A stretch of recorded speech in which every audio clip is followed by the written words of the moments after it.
بسم الله الرحمن الرحيم. ألف لام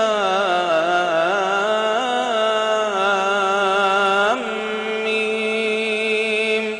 غلبت الروم في أدنى الأرض وهم من بعد غلبهم سيغلبون في بضع سنين. لله الأمر من قبل ومن بعد ويومئذ يفرح المؤمنون بنصر الله ينصر من يشاء وهو العزيز الرحيم.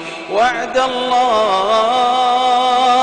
لا يخلف الله وعده ولكن أكثر الناس لا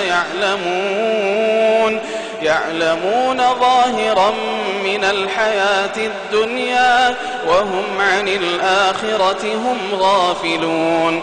أولم يتفكروا في أنفسهم ما خلق الله السماوات والأرض وما بينهما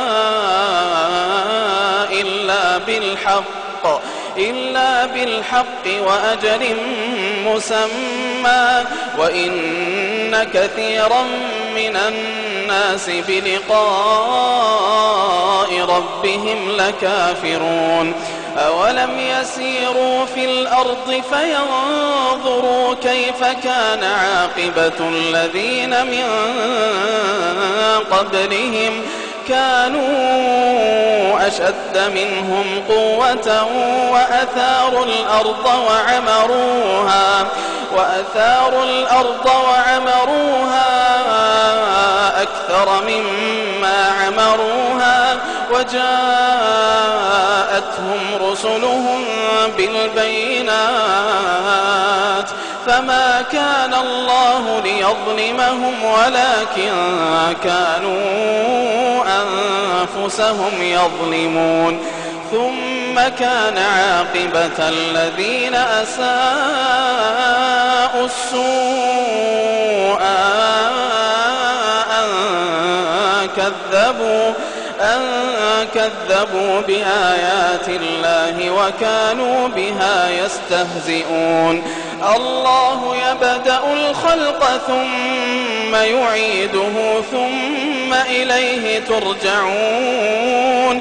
ويوم تقوم الساعة يبلس المجرمون ولم يكن لهم من شركائهم شفعاء وكانوا بشركائهم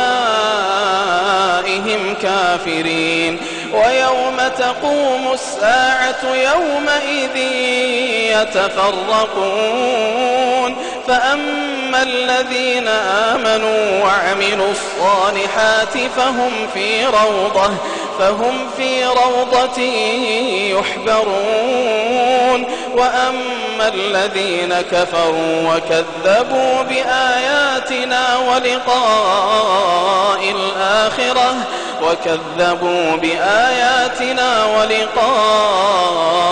الآخرة فأولئك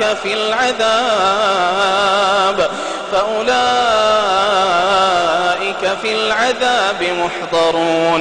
فسبحان الله حين تمسون وحين تصبحون وله الحمد في السماوات والأرض وعشيا وحين تظهرون. يخرج الحي من الميت ويخرج الميت من الحي ويحيي الأرض بعد موتها وكذلك تخرجون. ومن آياته أن خلقكم من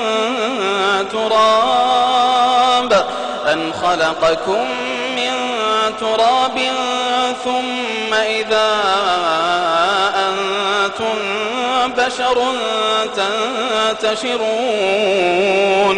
ومن آياته أن خلق لكم من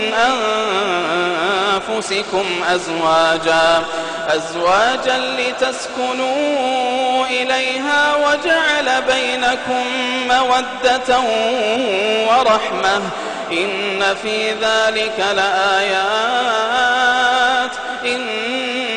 ذلك لآيات لقوم يتفكرون ومن آياته خلق السماوات والأرض واختلاف ألسنتكم وألوانكم إن في ذلك لآيات للعالمين ومن آياته منامكم بالليل والنهار وابتغاؤكم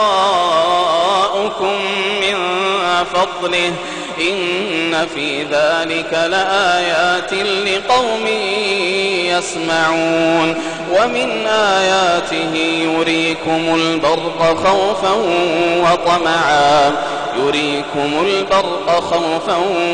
وطمعا وينزل من السماء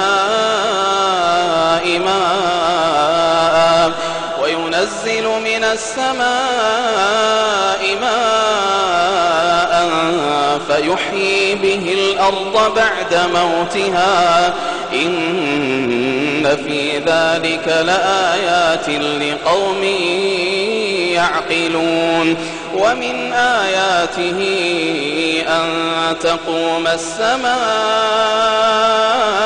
والأرض بأمره ثم إذا دعاكم دعوة من الأرض إذا أنتم تخرجون وله من في السماوات والأرض كل له قانتون وهو الذي يبدأ الخلق ثم يعيده وهو أهون عليه